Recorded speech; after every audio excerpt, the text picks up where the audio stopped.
Come to Raphael Signs, where we transform your everyday moments into extraordinary memories with our Bespoke mug printing services. Whether you are looking to immortalize a cherished photo, celebrate a special occasion, or promote your brand with a personal touch, our high-quality custom printed mugs are the perfect solution, which are ideal for gifts and corporate giveaways. Choose Raphael Signs for your mug printing needs. Call us now on the number on your screen for a free quotation, or visit us at 91 Livingston Avenue, corner 8th Street, Shilo Building, Harare, Zimbabwe.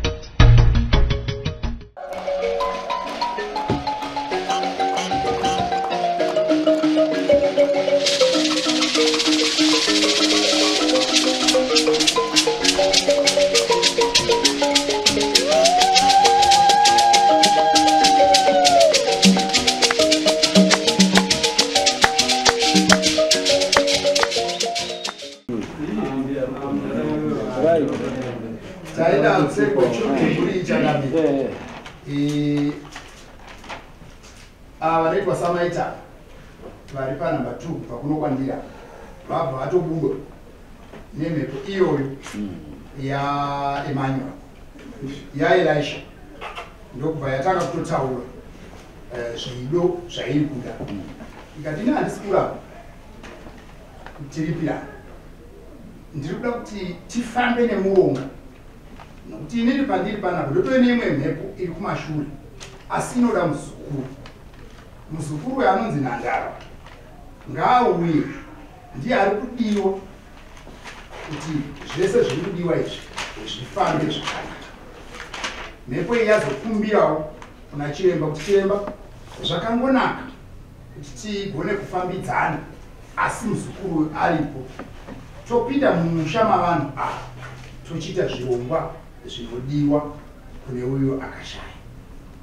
Saka muzukuru azofonerwa nehama yacho vari pakata ndokubva vataura naye pane yangu foni amburamba asi pavazotaura naye sekuru vacho vari kuti aiwa muzukuru tiri kukukumbira kuti panhauya tinoda kuti tigadzirise chivanhu ichi umweya uri kuzorora. Ndobva yazosvika pakunzwisisika saka abvuma ndobva vaitirwa dare racho kuti agone kuuya dare remene. Saka pasina muzukuru mhepo yataura kuti hapana kwatinoenda totoda muzukuru iyeye nokuti akamonzi auye pokutanga akakundikana. Saka pamombe haana kuzosvika kuti dzawirirana dzatotaurwa 26 padzakambotanga ipapo zvikanzi asi mhepo paisati yataura chiremba vatiwo musarambe kuripira gamuchirai maripirano uye tambirai zvinenge zvauya zvinokwanisika kubatika. Ndokubva vavapandira nemo ndokubva vanzwisisa mhepo iyi ndobva yavata ndobva yatanga uchitaura manje zviri maringe nekufa kwakaita mufi nezviri kudiwa neuyo asipo akangodaidzwa pokutanga akatadza kuve anowanikwa. Saka mhepo yataura kuti hazvigoneki kuti dare rinde mberi kana Emmanuel Nandara asi mufune zvatiri kuda zvichizopupurwa naiye asipo musukuru. Saka tawirirana kuti chishanu chinotevera musi wa2 vouya panapo votsoka zvekare pano tinotenda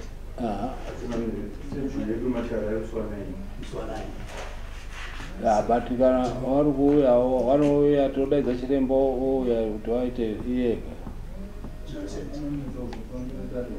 kuzofambira vanhu dare. Alright, hanzi musi wa9 manzwa here mouya musi wa9. Halo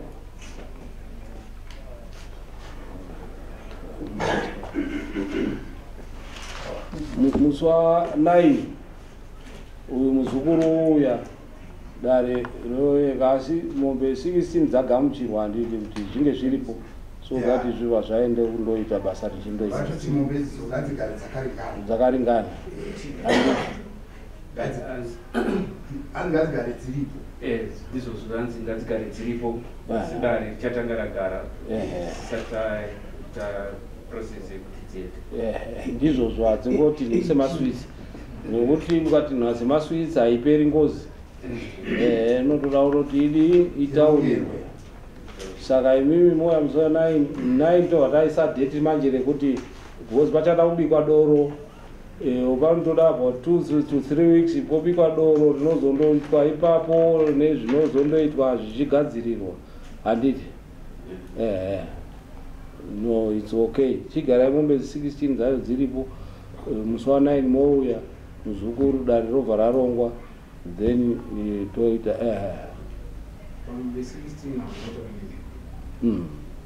munouya musi wa9 okay munouya musi wa9 tobva taripedza zvatiri kutaura mambo ari kutaura kuti mogadzira mombe 16 handiti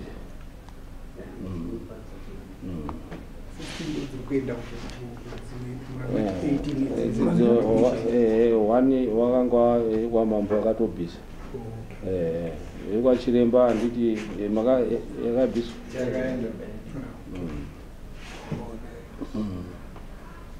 okay toonana musi wa9